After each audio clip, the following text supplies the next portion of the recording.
Om Sri Sai Nadaya Namaha. Sri Saisatcharitra in English version. Now we are in chapter 12. Sai Leela's experiences of Kaka Mahajani, Dumal pleader, Mrs. Nimonkar, Mule Shastri, a doctor. Now let us see in this chapter how devotees were received and treated by Baba. Saints' mission. We have seen before that the purpose or object of divine incarnation is to protect the good and destroy the wicked.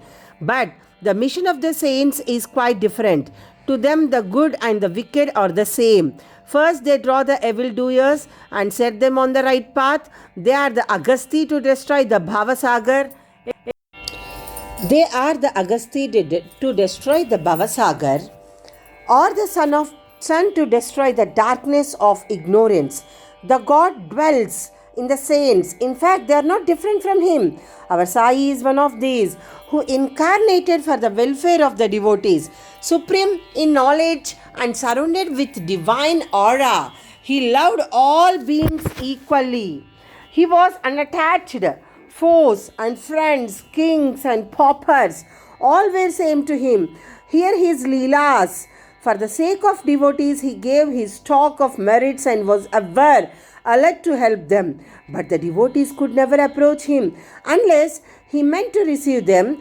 If their appointed time did not come, they did not remember Baba and His Leelas could not reach their ears. Then how could they think of seeing Him? Some men desired to see Sai Baba, but they did not get any opportunity of taking His darshan till His Mahasamadhi. There are many such persons whose desire for Baba's darshan was not thus satisfied.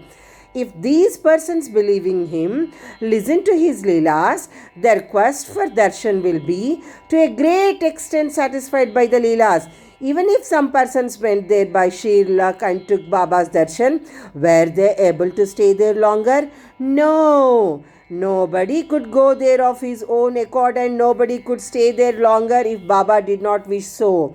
They could stay there so long as Baba permitted them to stay and had to leave the place when asked to do so by him. So, everything depended on Baba's divine will. Kaka Mahajani. Once, Kaka Mahajani went to Shirdi from Mumbai. He wanted to stay there for 1 week and enjoy the Gokulashtami festival.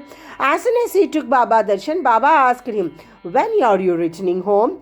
He was there rather surprised at this question, but he had to give an answer. He said that he would go home when he ordered him to do so. Then Baba said, "Go tomorrow." Baba's word was law and had to be obeyed. Kaka Mahajani therefore left Shirdi immediately. When he went to his office in Mumbai, he found his employer anxiously waiting for him. His Munim, that is the manager, suddenly fell ill. Hence, Kaka's presence was absolutely necessary. He had sent a letter to Kaka at Shirdi, which was redirected to him at Mumbai. Bahu Sahib Dumal. Now, listen to another story. Once, Bahu Sahib Dumal was going to Nipad for a case. On the way he came to Shirdi, took Baba's darshan and wanted to proceed to Nipad immediately. But Baba did not permit him to do so. He made him stay at Shirdi for a week or more. In the meanwhile, the magistrate at Nipad suffered intensely from pain in his abdomen and the case was adjourned. Mr. Dumal was then allowed to go and attend to his case. It went on for some months and was tried for 4 magistrates. Ultimately, Mr. Dumal won the case and his client was acquitted. Mrs. Nimonkar. Mr. Nana Sahib Nimonkar, Watander of Nimon, and honorary magistrate, was staying at Shirdi with his wife. Mr. and Mrs. Nimonkar were spending most of their time in the masjid with Baba and serving him. It so happened that their son fell ill at Belapur and the mother decided with Baba's consent to go to Belapur and see her son and other relatives and stay there for a few days. About Mr. Nana Sahib asked her to return the next day. The lady was in a fix and did not know what to do, but her god Sai came to her help. While leaving Shirdi, she went to Baba, who was standing in front of Sateswada with Mr. Nana Sahib and others, and prostrated at his feet and asked his permission to go to Baba.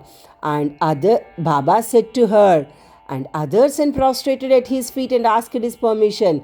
At that time, Baba said to her, Go quickly, be calm and unperturbed. Stay comfortably at Belapur for 4 days. See all your relatives and then you return to Shirdi. How opportune were Baba's words. Mr. Nana Sahib's proposal was overruled and Baba's decree. Mule Shastri of Nasik. An orthodox Agnihotri Brahmin of Nasik, Mule Shastri, who had studied the six Shastras and well versed in astrology and palmistry, once came to Shirdi to see Mr. Bapu Sahib Bhutti, the famous millionaire of Nagpur. After seeing him, he and others went to see Baba in the masjid. Baba bought various fruits and other things from vendors with his own money and distributed them to the people present in the masjid. Baba used to press the mango on all sides so skillfully that when Baba sucked it, he got all the pulp at once in his mouth and could throw away the seed. Plantains were peeled off by Baba and the pulp was distributed to the devotees, while the skins were retained by Baba's for himself. Mule Shastri, as a palmist, wanted to examine Baba's palm and asked him to extend his hand. Baba ignored his request and gave 4 plantains to him. Then they all returned to the Vada and Mule Shastri bathed, wore fresh clothes and started his routine duties. Agnihotri, etc. Then Baba, as usual, started for Lendi and said, Take some geru. Geru means red miry substance used to dye cloths in saffron color. We shall today don saffron colored clothes. None understood what Baba meant. Then after some time, when Baba returned and preparations for the noon aarti were being made, Babu Sahib Jog asked Mule Shastri whether he would accompany him for the aarti. He replied that he would see Baba in the afternoon. Baba sat on his seat, was worshipped by the devotees, and aarti commenced. Then Baba said, Get some dakshina from the new Brahmin. Bhutti himself went to the Vada to get the dakshina, and when he gave Baba's message to Mule Shastri, he was sorely perplexed. He thought in his mind thus, I am pure Agnihotri Brahmin, why should I pay dakshina? Baba may be great saint, I am not his dependent. But since a great Bhutti, he could not refuse. So, leaving his routine unfinished, he started with Bhutti for masjid. Thinking himself holy and the masjid otherwise, he remained at a distance, and after joining his palms, 3 flowers at Baba from 3. Yes, from long distance, he threw flowers at Baba. Then, all of a sudden, he saw not Baba but his late Guru Golab Swami there. He was wonderstruck. Could this be a dream? No, it was not, as he was wide awake. But how could his late Guru Golab be there? He was speechless for some time. He pinched himself and thought again, but could not reconcile to the fact of his late Guru Golab being in the masjid. Ultimately, leaving aside all doubt, he went up, fell at the Guru's feet, and then stood there. With folded hands, other people sang Baba's Aarti, while Mule Shastri chanted loudly his Guru's name. Then, casting off all pride in caste and sacredness, he fell at his Guru's feet and closed his eyes. When he got up and opened his eyes, he saw Baba asking for dakshina.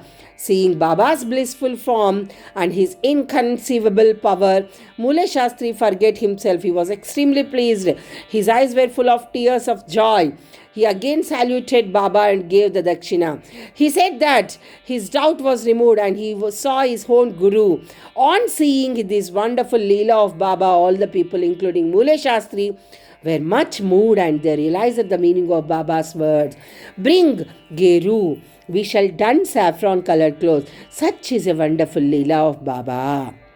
A doctor. Once a Mamaltar came to Shirdi with a doctor friend of his. The doctor said that his deity was Ram and that he would not bow before a Muhammadian. And so, he was unwilling to go to Shirdi. The Mamaltar replied that nobody would press him to bow down. So, he should come and give the pleasure of his company. Accordingly, they reached Shinti and went to the masjid for Baba's darshan. All were wonderstruck to see the doctor going ahead and saluting Baba. They asked him how he forgot his resolve and bowed down to a Musalman. Then the doctor replied that he saw his beloved deity Ram on the seat and he therefore prostrated himself before him.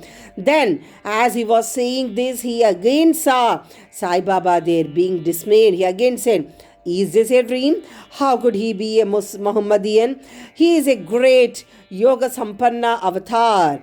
Next day he made a vow and began to fast. He absented himself from the masjid, resolving not to go there until Baba blessed him. 3 days passed, and on the fourth day, a close friend of his from Kaka Sahib, Khandesh, turned up, and with him he went to the masjid for Baba's darshan. After the salutation, Baba asked him whether anybody had gone to call him that he had come. Hearing this vital question, the doctor was moved. The same night he was blessed by Baba and he experienced bliss supreme in his sleep. Then he left for his town where he remained in the same state for a fortnight. Thus, his devotion for Sai Baba increased manifold. The moral of all the stories mentioned above, especially that of Mule Shastri, is that we should have firm faith in our Guru and on none else. More Leelas of Sai Baba will be described in the next chapter. Bow to Sri Sai, peace be to all. Om Sri Sai Nadaya Namaha.